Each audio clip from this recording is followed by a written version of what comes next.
You're listening to WSTU Stewart. This is WPSL Fort St. Lucie.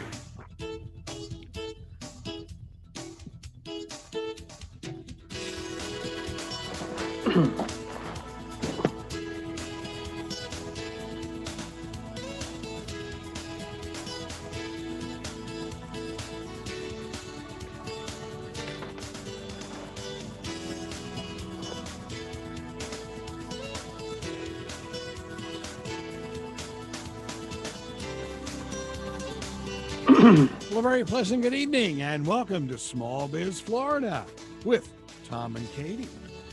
Thank you, sir. And yes, we've actually got the producer of Small Biz Florida in the studio The with boss us. is Absolutely. The one that makes all of this happen. That's it.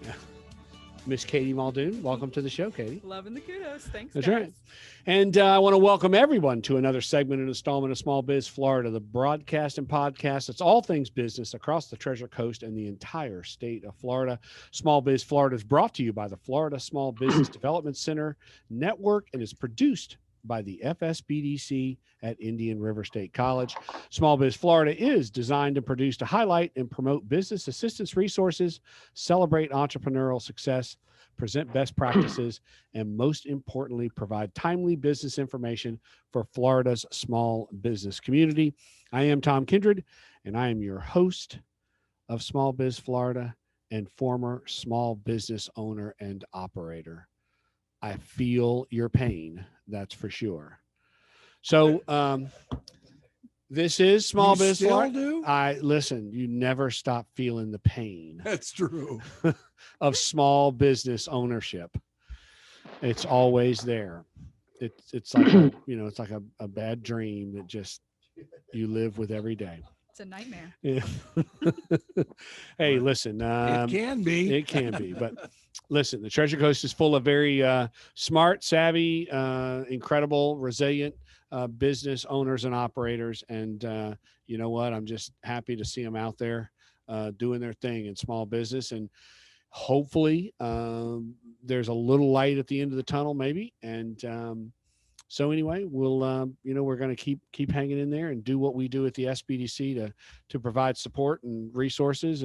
And one of those extremely important and critical and valuable partners and our very good friend is with us tonight, who was also in the daily battle to help small business owners and operators, our very good friend, Lonnie Koyama, who is with the SBA local office, but kind of under the Miami district office.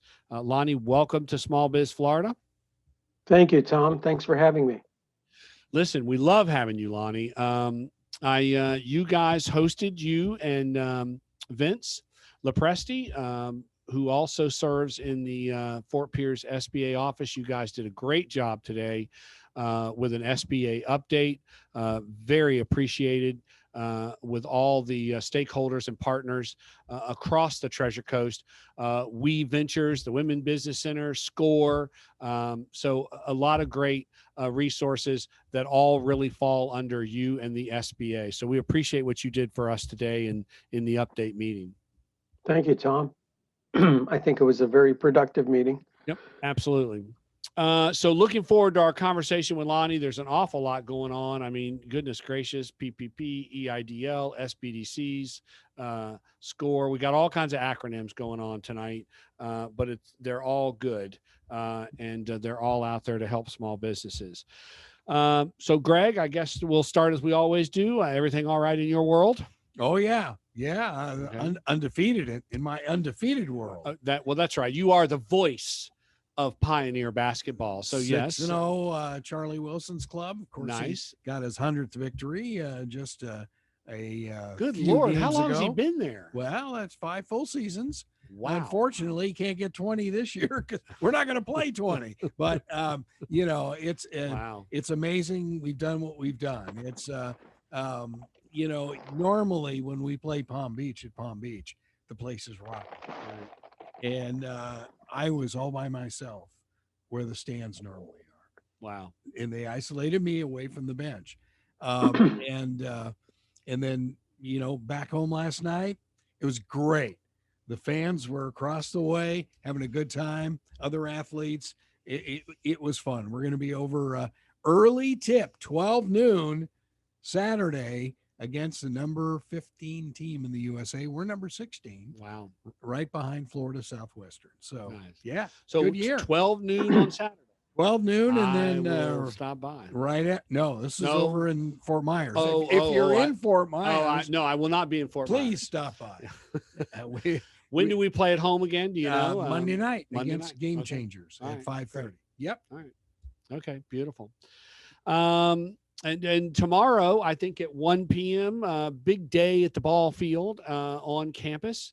Dr. Moore, the new president of Indian River State College, has invited everyone to venture from their office and come over and watch a little bit of the baseball game. We got women's softball and men's baseball starting both at 1 p.m. on the fields right there on main campus, right there on 35th Street. And what's nice is I told Bob today, Bob and I used to sneak out and go watch the baseball game, but Dr. Moore's giving us permission tomorrow. Hey, he's the boss. That's right. Yeah. If I run into my dean or something tomorrow, I'm gonna say, hey, look, Dr. Moore told me to be at this game. Hey, let me tell you, he's dynamic. I can't wait for you to get him on this show. He was on our halftime last night. He's 100 miles an hour. How long was your halftime show last night? About there's 2.5 hours. That's right. Okay, that's what I thought. No, he was great. Okay. It flew by, and I can't wait to get him in here with you guys. Yes, we Awesome. will. It'll be a lot of fun, and we're going to work on that. Very quickly, let me update. Really some good programs coming up. CCTI, again, I got asked the question today on Lonnie's stakeholder call. Folks said, hey, is the college reopened? Are we back in the classroom? Are we doing some training? And the answer to that question is absolutely yes. A lot of classes are hybrid models now. They're kind of doing some online, but students are back on campus. CCTI is back in the classroom doing instruction. Obviously practicing, safety measures and social distancing. Sure. We're limiting the number of people in classrooms, but we're doing it in a safe manner. But we are back on campus. Things are happening. If you go to that irscbiz.com site and click on that events calendar, you'll see all that's going on. We've got a couple of really unique trainings coming up. I've been talking about it for a couple of weeks now, but we've got the Ice House Entrepreneurship Program, which is being sponsored by Center State Bank. The Ice House Entrepreneurship Program is designed to inspire and engage participants in the fundamental aspects of an entrepreneurial mindset. So the bottom line here is, if you're thinking about starting a business, had a dream of starting a business, this is the class you need to take. It gives you the fundamentals and the foundations of entrepreneurship and starting that business. So it's going to all start on February the 23rd, Tuesday evenings. I think it's going to be 8 weeks long. So Tuesdays from 6 to 8:15. So I would encourage you. Seats are limited again because of that social distancing thing. So I would absolutely get on there and get yourself registered. Great class. Going to be held over at the Blackburn Center.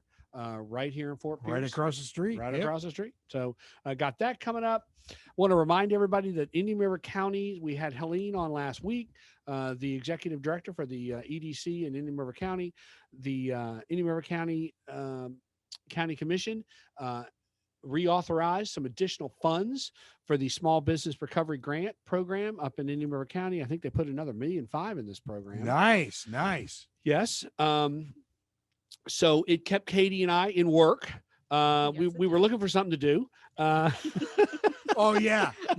I tried to reach you on the phone 6 months ago. Yeah. So, but it's all good.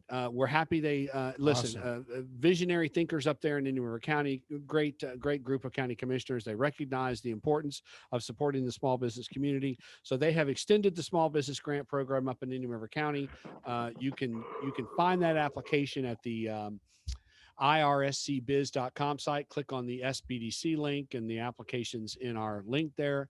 You can fill out the application. It is for small business owners in Indian River County. You've got to have less than 25 employees, basic set of documents that you need to submit with your application, a W-9, list of employees, your SunBiz report, local business license, driver's license.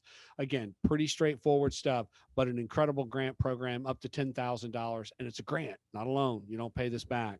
So That is still rocking up in Indian River County. Congrats to them. That's awesome. Yeah.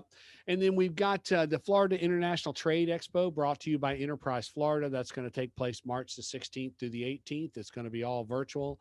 But as you know, we are partners with Enterprise Florida on our international trade program.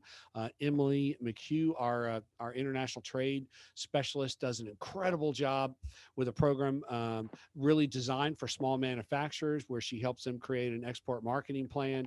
So we work very closely with Enterprise Florida. Incredible organization, incredible group of people. So that is the Florida International Trade Expo, March the 16th through the 18th. You can always find out more about that by visiting that floridaexpo.com site. So again, all kinds of things going on. CCTI is back up and running. I know Bob is in his office, busy scheduling and putting all those classes together. So things are off and running with us in corporate training and with the SBDC. So there you have it. You are updated. Amazing. Yeah. Join us next week on. No, we're not done. We do have a guest. That's I'm right. still We've here, got our Tom. good friend Lonnie Koyama. So Lonnie, again, we appreciate all you do to support the Florida SBDC here at Indian River State College. A great partnership with the SBA. You, Vince, Victoria Guerrera, Deb Salas, Heather Hines. Great group, great team with the SBA, and we appreciate you taking time out of your evening to join us this evening. You know, they've all been on this show. They have. Well, Lonnie's been on here 2 or 3 times. I know he has. Yeah. Welcome back. Thank you. Lonnie, start us just with, as we always do, start us with just a little background on yourself and kind of your pathway to the SBA. Well, Tom, I'm an old guy, so it's not a little pathway. It's a little longer It's a long pathway. pathway. It's a little Long longer. and winding. Oh, never mind. All right. So, after high school, I spent 4 years in the Marine Corps, and that was fun. And but the great thing about that is I earned some funds through the GI Bill, and I used those funds to pay my way through college. And as I was in college, I was working as a bartender, so I was exposed to the restaurant business. So after I graduated from college, I went into the restaurant industry first as a manager, and then later on, I opened a restaurant with my brother and one of our coworkers. The remarkable thing is that restaurant is still open today. 36 years later, the business is still open. So I don't take the credit for that, though. I sold out after a bout of time. I sold out to my brother. My brother ended up buying a bar. He ended up retiring after he sold the bar. But the fellow that we both sold out to was the guy who was an assistant chef, and he's kept the restaurant going for 36 years. So the name of the place is Alamigo. It's a restaurant, a Mexican restaurant in Golden, Colorado. That's a suburb of Denver. But he's still cranking. And yesterday I went to look him up on Google just to see if he's still there, because as you know, not all restaurants have survived this dilemma that we're in. But he's still cranking. He has his Google reviews, he's 4.5 with hundreds of reviews. So he's doing a good job there. Anyway, after I sold out of the restaurant business, I moved into the auto parts business. So comparable to what you used to do, Tom, but not quite. Yes. I did it the other way around, though. I started in the equipment business, then went into the restaurant business. So yes, similar path, just opposite. Yes. So I moved into the auto parts business, and I've always been someone to tinker on cars. I still do that today, although it's not as easy today as it used to be. But most of my career was in the auto parts business as a multi-unit manager, running up to 18 stores in the Western U.S. I ran stores in California, Montana, Colorado, Wyoming, Utah, and on average, our revenues were about $15 million a year. And I was in that industry for about 18 years.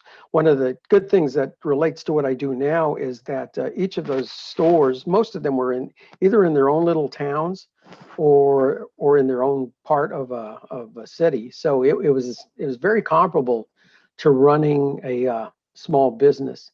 The only real difference is I didn't have to worry about working capital and paying for inventory, but I had to manage every other part of it, as far as turning that inventory, and driving sales and being profitable. After the auto parts business, had the opportunity to join the SBA. So I've been with the SBA for 11 years now. Initially, I was in government contracting, and now I primarily do outreach and marketing. So I do outreach because the average small business owner does not know a whole lot about the SBA, or either that or they don't understand what we do. Right. Well, and kind of a great segue into another topic. I mean, uh, and that's why we so appreciate what you do and what the district office does. But it's sort of like the same thing with the SBDC. And when I got here, I will always look back on my days in small business and really very disappointed that I did not know about the SBDC and what they did and didn't understand the resources of the SBA. Really some very powerful resources. So really the reason we're on the radio tonight was when I became responsible for the SBDC. I said, look, whether folks use these resources or not, I'm going to make sure that we do the very best job we can in making sure that everyone knows they're here, because they really are great resources. So you're exactly right. I just think so often people just don't know these resources are here. I agree, Tom. So I'm the Pied Piper, letting people know. Yeah. Yeah. Talk a little bit about, to that whole point, talk a little bit about some of the resources of the SBA. I know you guys do trainings. Obviously there's lending opportunities. There's business support. Basically the SBA funds score and the SBDC, but talk a little bit about some of those resources that maybe folks don't understand about the SBA. Well, the thing we're probably most known for is SBA loans.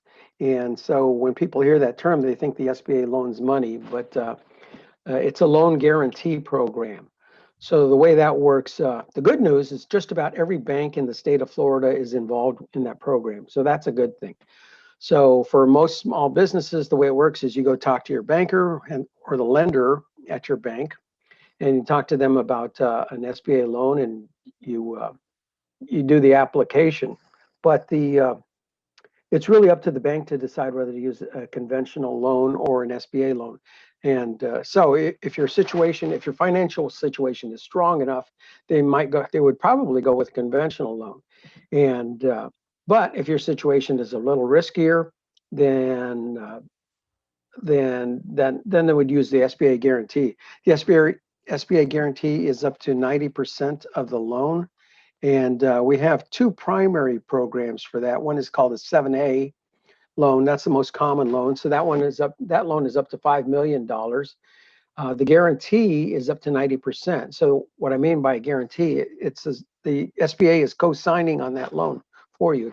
It's as though Uncle Sam is co-signing on the loan. And it's a win-win for you and the bank when they use that guarantee. It's a win for you because now you have somebody backing you up on that loan. And it's a win for the bank because now they have someone to co-sign on the loan in case you fall short and you can't pay that.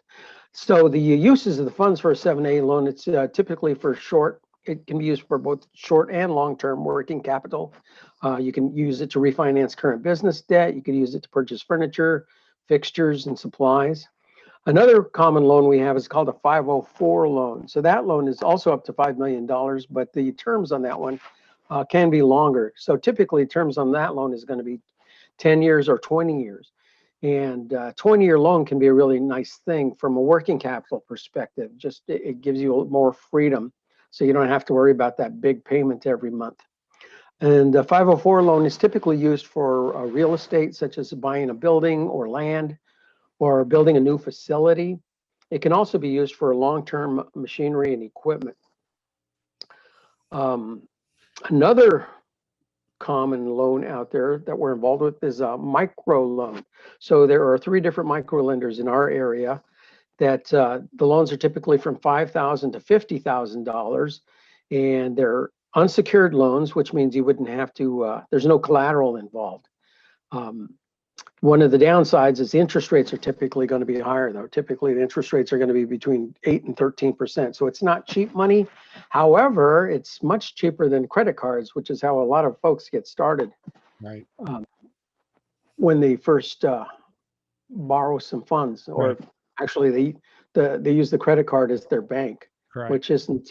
I mean, you have to do what you have to do, but Right. that's not always the best way to go.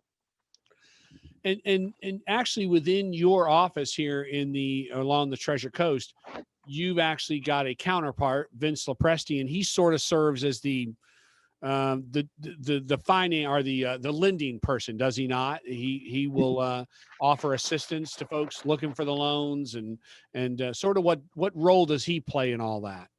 So Vince is a former banker, and I think bankers call themselves recovering bankers. Isn't that the term they use? I haven't heard that. Anyway, Yes, that's so probably Vince is a now recovering probably banker, true. Yes. but the great thing about having Vince around is he has a very strong knowledge about finance and how things work within the lending community.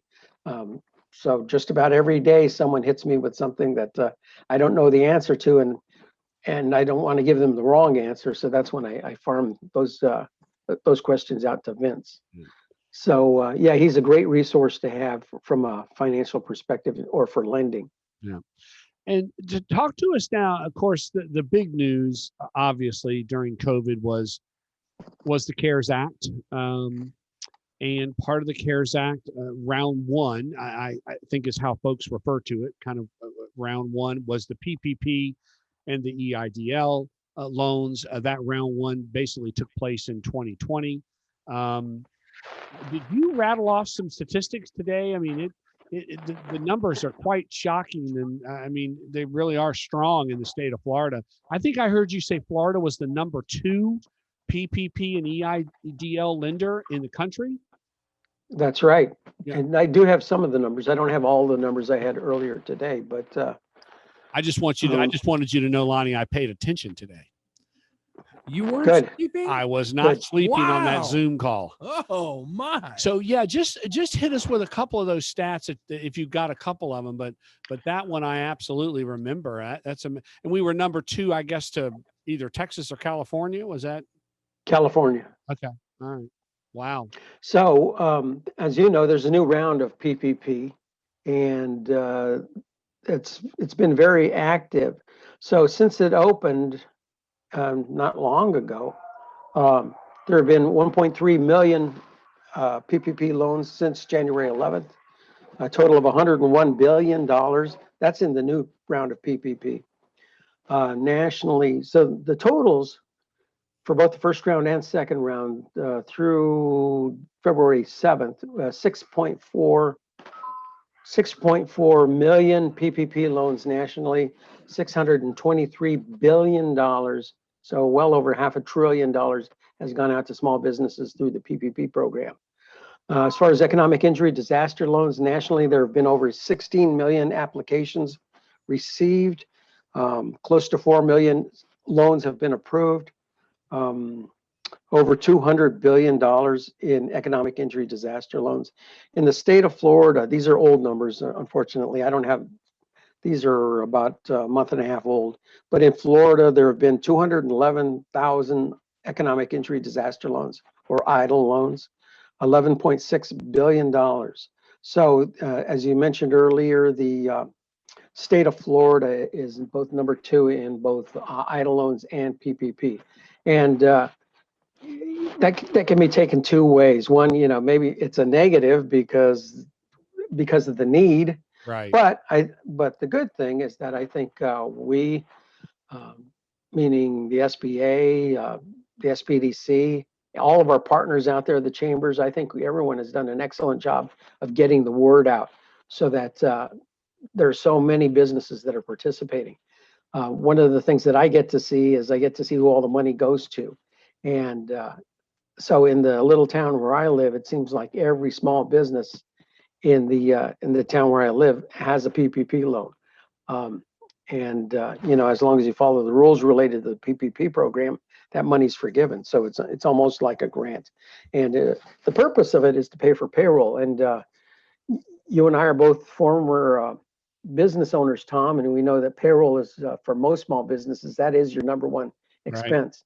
So if Uncle Sam is going to pay your payroll, well, why not take advantage of that? Right. One last statistic.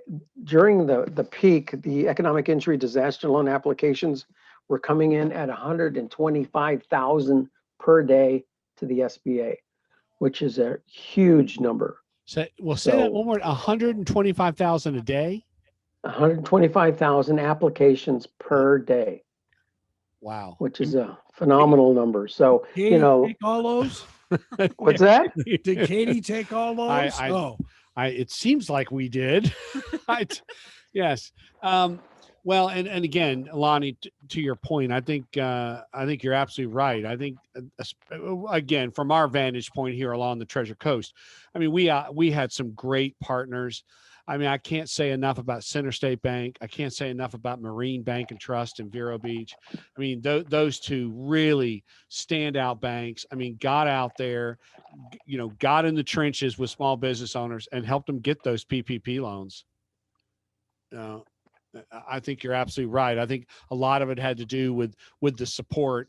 And again, I know, our team, since the governor declared the disaster back in March, I mean, we were positioned and ready to promote and help too on those loans, because they, as you said it, they've been critical to the survival of a lot of our regional businesses.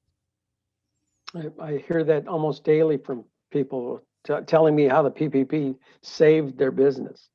So unfortunately, it's not going to save every business, but I know there are.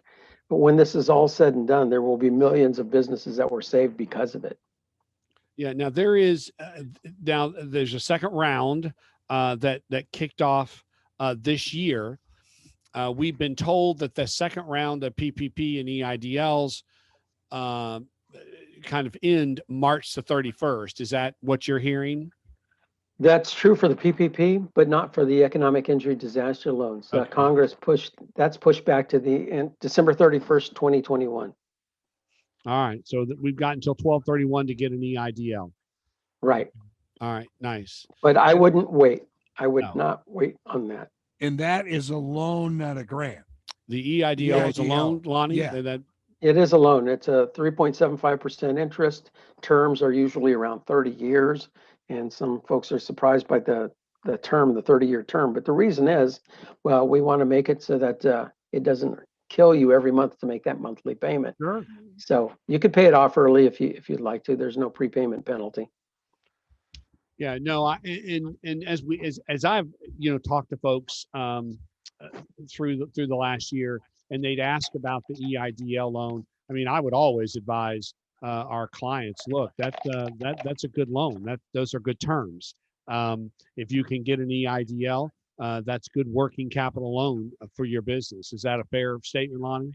It is. And that is the purpose of it too, by the way, working capital. So it's meant to help you pay your typical month-to-month bills, not to go buy the new company car or to buy new equipment. It's just to help pay the bills. Okay. Beyond the PPP and the EIDL, what were some of the other services that SBDC rolled out in terms of support during COVID?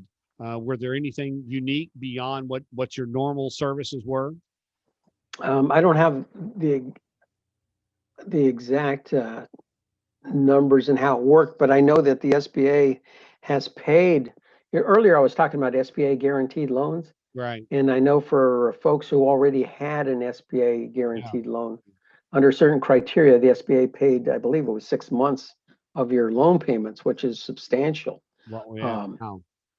So, and a lot of people aren't even aware that had happened. So the way that worked is we didn't even contact the borrower. We just contacted the lender and basically made the payments for the company. So that was a huge relief. And that one has been under the radar. That hasn't received a whole lot of press. Right. Yes, you're absolutely right. And we were aware that that was going on out there. What are some of the other in terms of training? I I get your monthly, and it may be more often than that, but I get your newsletter, and I'm always impressed, when I get the notification from the Miami district office and the SBA, the trainings, the online trainings and things that are offered. I mean, again, it's amazing the resources out there. How does one get on that mailing list or take advantage of what you guys do in terms of the online training opportunities? So listeners, this is where you have to go get your pencil and a piece of paper. I'm going to give you a web address. And so the web address is www.sba.gov/updates. UPDATES. And so if you go to that link, it will ask you for your email address, and it will also ask for your zip code. But you put that in, and then you'll get on the SBA's mailing list. And usually you don't want to be on a mailing list, but you want to be on this mailing list, because then you'll get all the great information that Tom was just talking about. There are webinars taking place throughout South Florida that you want to be aware of. Also, changes in the rules related to SBA loans or the EIDL program or the PPP program. And there's always great information there that can help you. One of the other good things about that, though, is some of our partners out there are doing a lot of trainings. One of them is the National SCORE website. So write down this email address too, www.score.org.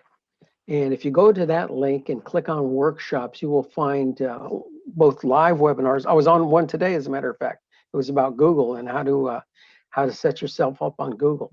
But they have nationally renowned speakers on that website, and they record them all. So you'll find both live webinars, recorded webinars, and they have a whole library of information for you. Another great library is from the SBDC, the Florida SBDC. If you go to the homepage and I don't remember the link, Tom, if you just Google Florida SBDC, it will take you to the homepage. But there are a whole lot of workshops that are on there. Right. You're talking about our website, our FloridaSBDC.org. Yes. Right. Yeah. Kind of the same thing. You can go on there and then put in your zip code too, and it'll show you what's in the region. Of course, you go to WPSL.com, you'll get 6 years of Tom's shows. Right. And that's a whole lot of information right there. So, but there's more. I just learned about a new one from the Florida SBDC, the BRIC, Business Recovery Innovation Center, I believe. Yes. So it's a brand new link on the Florida's main website, and it's meant to help small businesses pivot. So for the people who are already in business, it's a resource for you to. Should I be talking about this, Tom? This is yours. No, go ahead, Lonnie. You're on a roll. I love it. Okay. Anyway, so what it is, it's a link to many different classes and resources. They just started building this thing, but there's already a lot of content on there. Anyway, but it's a lot of content to help you as a current business to pivot. So 8 months ago, I'd never heard the term pivot, at least is not how it relates to businesses. Right. So really what it means is take on a new mindset, because the world has changed. So that means all businesses, if you're in business, you need to pivot or change the way you're looking at things. Right. So, and many of you have, you're marketing differently, you're just everything about the way you're providing a different, you changed your model in the business, you're providing different services and products. And I think, you touched on what I think is one of the most powerful opportunities to pivot is government contracting. When you look at the set asides in government contracting and the opportunities for minority owned, woman owned, veteran owned businesses, that's a huge pivot, if you're not involved in government contracting. Right. But that's not for everyone. But if you think about it, folks, who's the biggest spender on the planet? Our federal government. Our federal government spends over $500 billion every year on contracts. So it's the role of the SBA to monitor all those contracts. And most people don't even know we're involved with federal government contracting.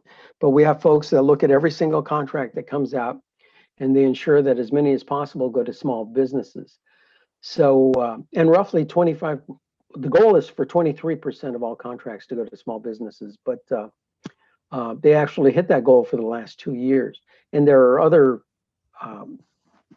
parts of that or subparts of that 23% goal. There's a goal for women-owned small businesses, a goal for 8As, which are 8A is a socially and economically disadvantaged individual. There's a goal for hub zones. So hub zone is a geographical area.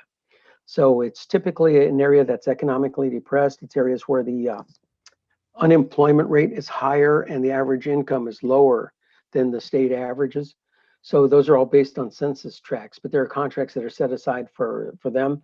There's also service-disabled veteran-owned small businesses, so contracts are set aside for them. And then there's a whole big category of just small business. So even if you don't fit into one of those 4 categories I just mentioned, if you're a small business, then you can compete with against only other small businesses. And then if you're you can always compete in a full and open competition. That's where you go against everyone. And if your company's unique enough and tailored to a specific contract, there are plenty of small businesses that win those full and open competitions too. So there are lots of opportunities. One of the challenges here in Florida is a lot of the activity happens around the coast. There isn't a whole lot going on in the middle of the state other than them rebuilding that dike around Lake Okeechobee.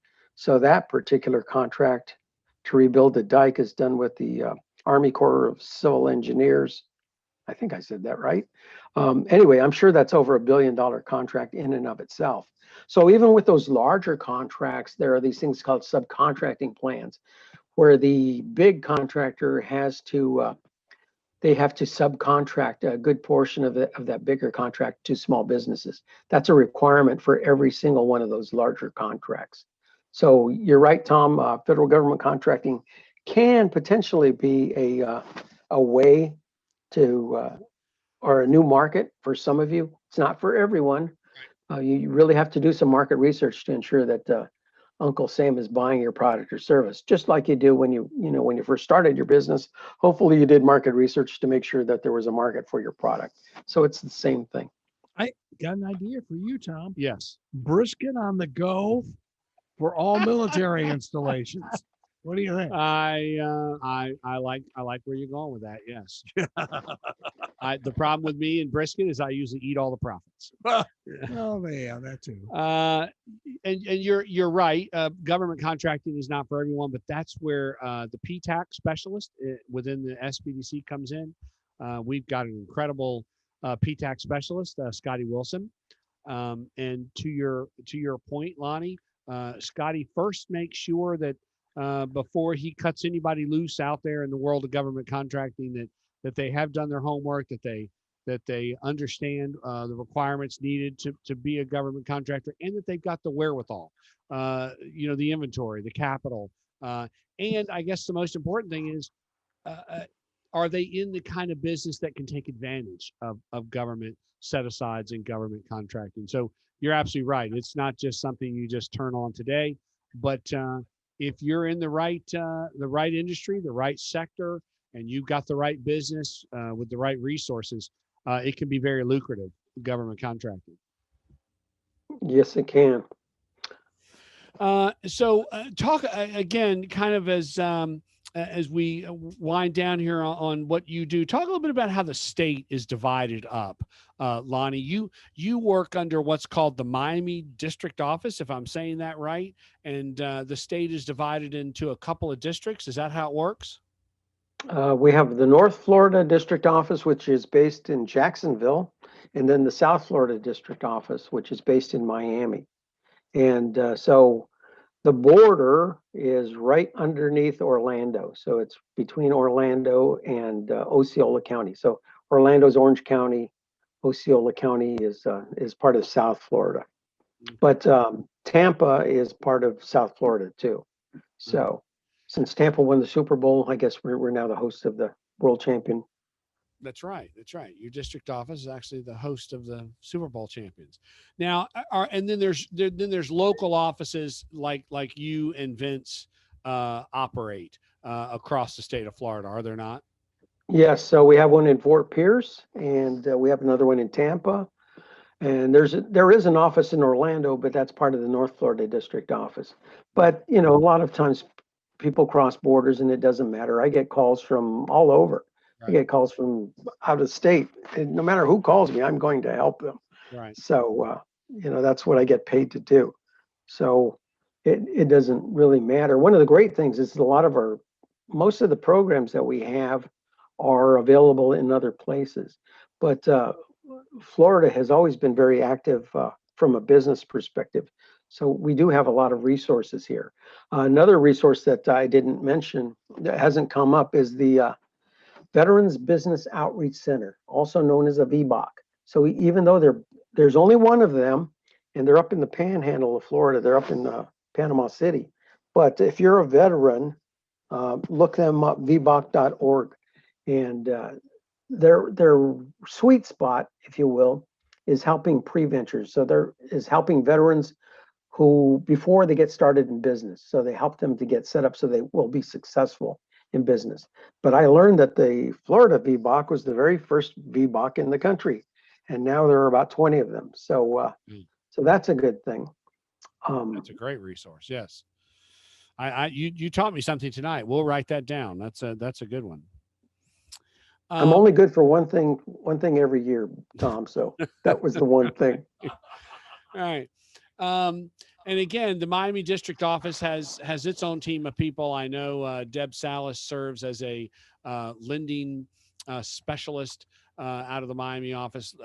We've known Deb and worked with Deb for a number of years, actually before she even went with the SBA office down there. So again, that office actually has its own complete set of resources and folks also, does it not? They do. So every one of our offices has someone who specializes in capital or sources of capital. So everyone, and they're almost all recovering bankers. There's a recovering banker in every one of the offices.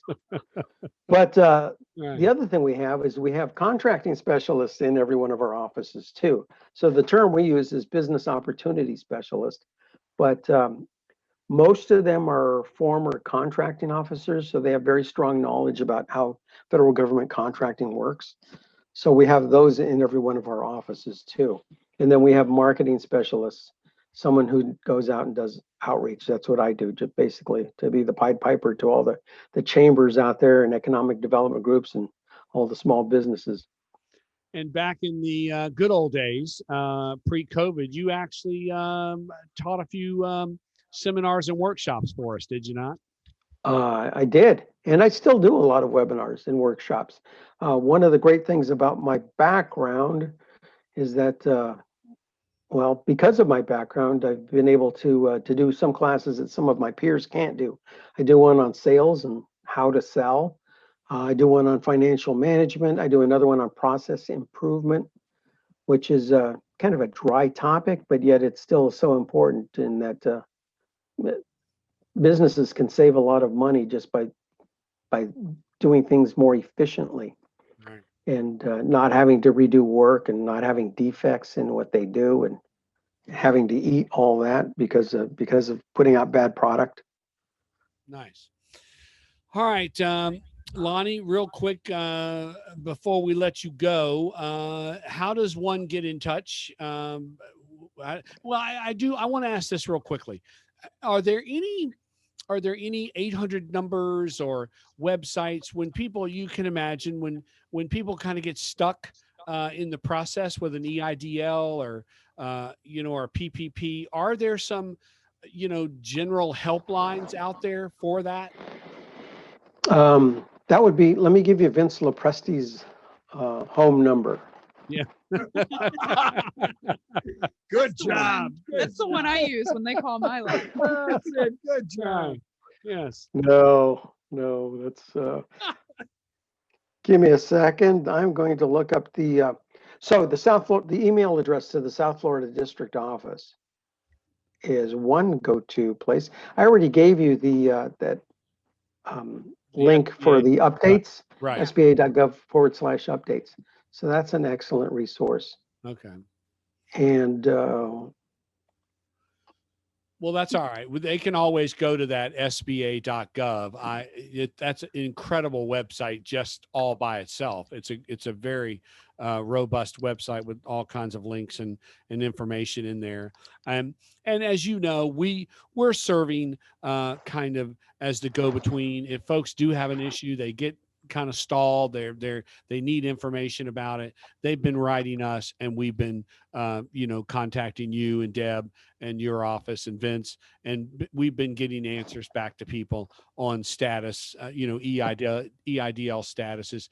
And if information for our PPP really comes from their bank, does it not?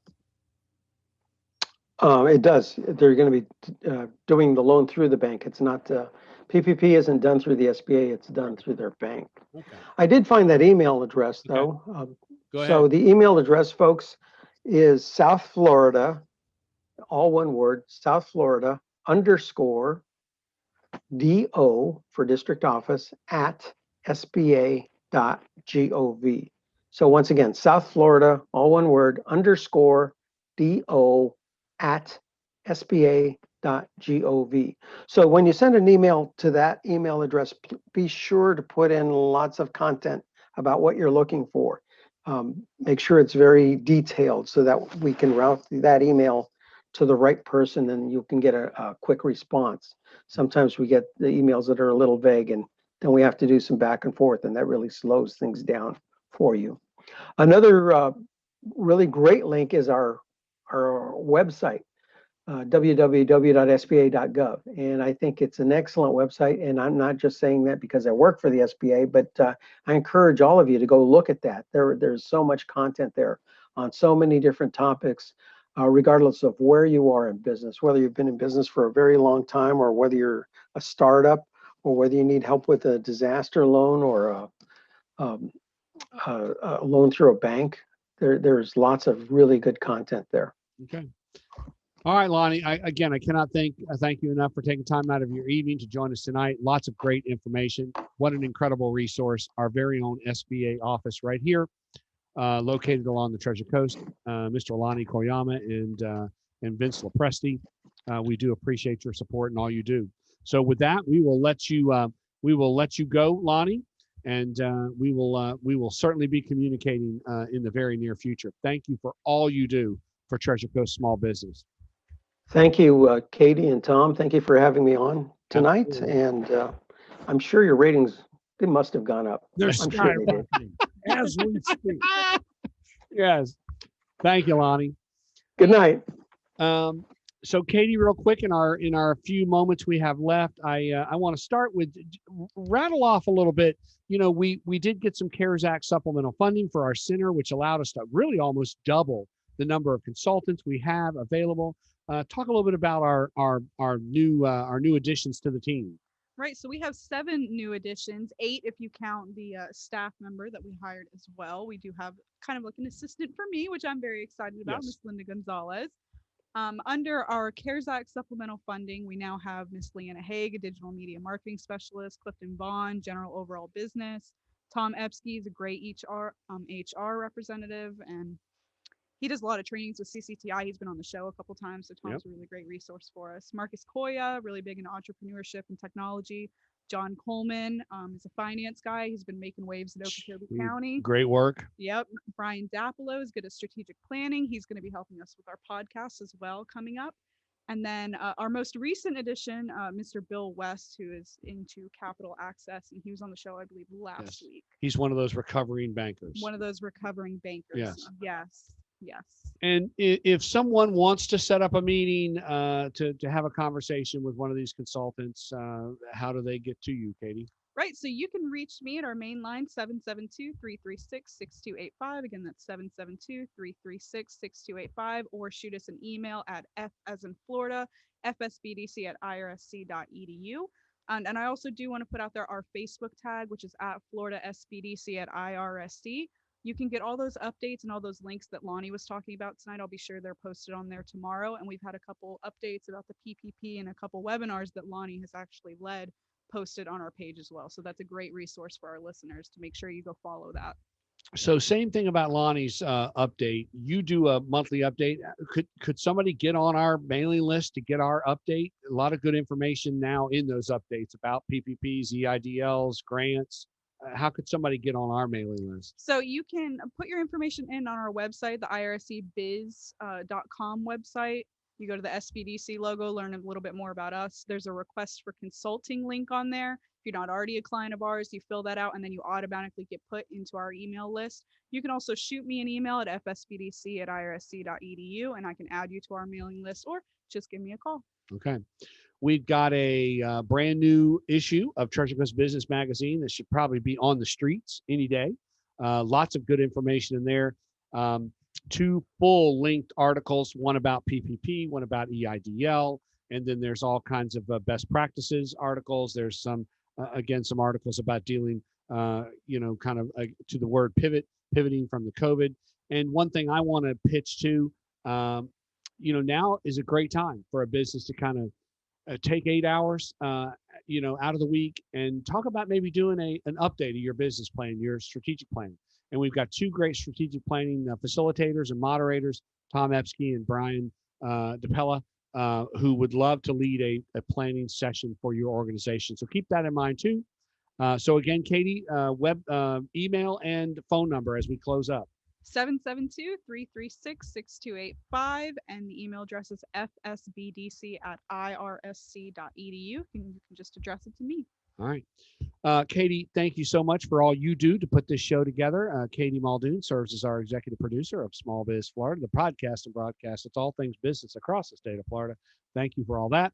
And with that, we want to thank you for tuning into another segment of Small Biz Florida from the Florida SBDC at Indian River State College. Thank our guest tonight, our very good friend, Mr. Lonnie Koyama with the SBA Miami District Office. And remind everybody that you can go to that irscbiz.com site, click on that events calendar, and get a complete look at all that's going on in terms of business assistance, resources, and training.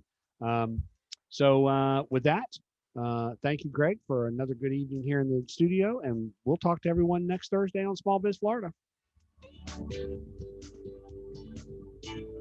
You've been listening to Small Biz Florida right here on WPSL, Port St. Lucie, talking the Treasure Coast, webcaster to the world, and WSTU Stewart, serving Martin County and the Treasure Coast since 1954.